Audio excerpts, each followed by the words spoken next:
ভাষায় মানুষকে বোঝাতে চাই। আপনার বক্তব্যটা দাদা আমি খুব পজিটিভলি দেখতেছি এবং ইউ আর ভেরি কারেক্ট। আমি আপনাকে একটু ধরাই দিতে চাচ্ছি। আপু আপনাকে জাস্ট আমাকে একটু সময় দিবেন কাইন্ডলি।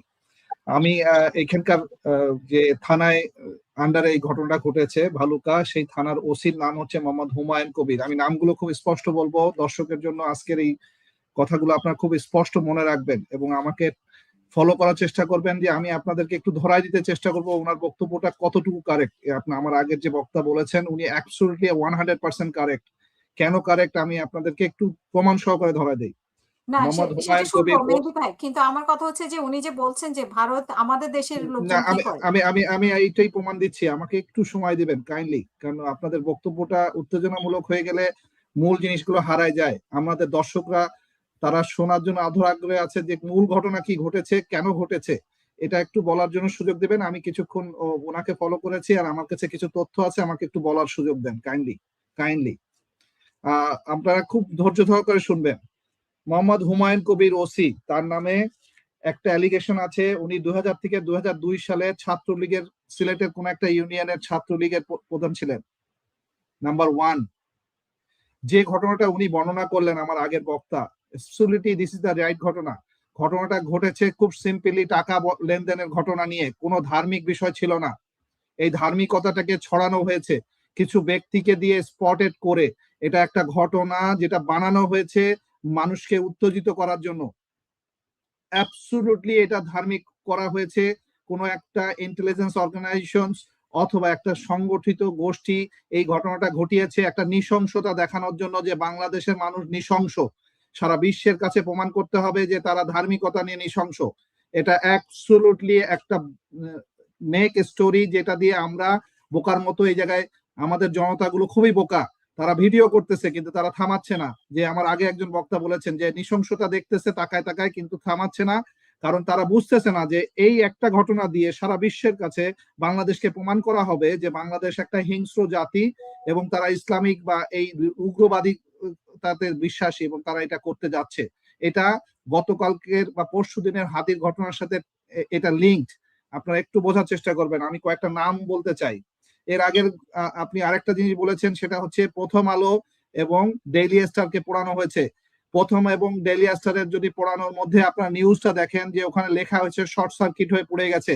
ওখানে কি আপনি একবারও কোনো লোককে দেখাইতে পারবেন কোনো ভিডিওতে বা কোথাও কোনো এনসিপি অথবা এই মঞ্চের থেকে কোনো, যেটা হাদির যে মঞ্চ সেখান থেকে কোনো ব্যক্তি ছিলেন? কেউ ছিলেন না।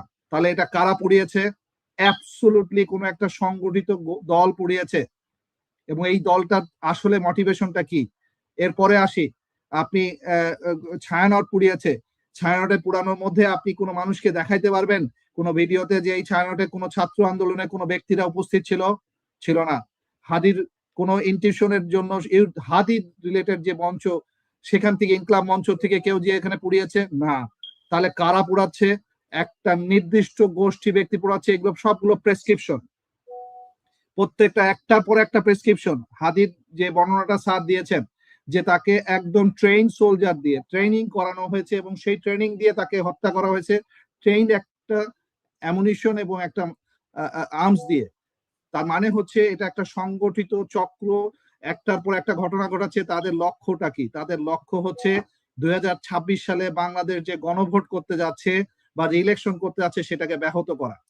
আচ্ছা আমি এখানে আপনাকে একটু থামাই আপনাকে। কিন্তু এখানে যে অবসরপ্রাপ্ত কর্নেল ভারতের উনি যে হুমকি দিলেন সেটাকে মানে সেটার সাথে এটার কোনো সম্পর্ক আছে না?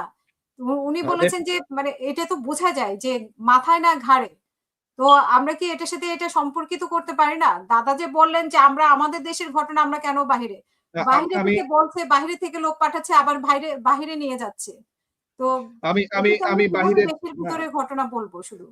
আমি দেশের ঘটনা আছে যে তারা আমি আপনাকে একটু থামায় আবার আমি আমার একটু বক্তব্যটা শেষ করতে চাই। আমাকে বাধা দিয়েন না, কারণ বাধা দিলে আমি মূল জায়গা থেকে মিসিং করছেন আপনারা।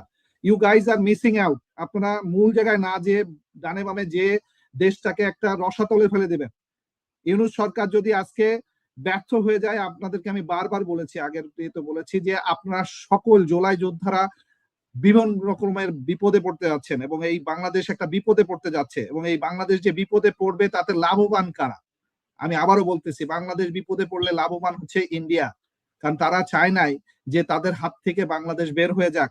তারা চায় না যে আওয়ামী লীগ নামে দলটা মানে এখানে ইলেকশন করতে না পারুক। তারা ইনক্লুসিভ ইলেকশনের জন্য বাংলাদেশের সেনাবাহিনীর প্রধানকে ইউজ করে বাংলাদেশে এই জিনিসটাকে এখনো চাপ প্রয়োগ করে যাচ্ছে। তারা এই ইলেকশনের আগে তারা আওয়ামী লীগকে আবার অবস্থানে নিয়ে আসতে চায়। এটা আপনাদের এজেন্ডাটা বুঝতে হবে। এই এজেন্ডারই ধারাবাহিকতা হচ্ছে হাদি, ধারাবাহিকতা হচ্ছে এরকম একটা ব্যক্তি যিনি হিন্দু ধর্মাবলম্বী এটা ছিল না, ছিল হচ্ছে গার্মেন্টস এর একজন এমপ্লয়ি, তার সাথে টাকার লেনদেন। তার মানে এটাকে ইনস্টিগেট করা হয়েছে এবং কিছু ব্যক্তিকে দিয়ে ইনস্টিগেশন করা হচ্ছে। আপনাদের এই বুদ্ধি জ্ঞান যদি না থাকে তাহলে আপনারা দেশটাকে হারাবেন। এখানে আপনারা অন্য কোনো কিছু নিয়ে আসেন না। ইন্ডিয়ার কে কি বলেছে দ্যাট ডাজন্ট মিন আমি দাদার সাথে একমত। আমরা কি করতেছি এটা হচ্ছে আমাদের আগে দেখতে হবে। আমরা কি নিজেদের মানে নিজেদেরকে নিজেদের রক্ষা করতে পারি? যদি না পারি তো আসলে বাইরের লোক তো আসলে দখল করবেই। আমি আরো দুটো নাম বলি তাহলে আপনাদের কাছে ক্লিয়ার হয়ে যাবে। তুলসী গাবার্ড, উনি কে জানেন? উনি একজন ইন্ডিয়ান বংশোদ্ভূত, যিনি ইউএসএ তে বর্তমানে director of national intelligence, USA director of national intelligence. আপনি কি জানেন কাশ প্যাটাল নামে একজন আছেন যিনি এফবিআই এর ডাইরেক্টর? আপনি কি জানেন বাংলাদেশে এই মুহূর্তে ইউএস এর একজন অ্যাম্বাসেডর চেঞ্জ হচ্ছেন? ওনাকে হঠাৎ করে এইখানে এখন অ্যাম্বাসেডরটা চেঞ্জ করা হয়েছে। কি কারণে চেঞ্জ হতে পারে?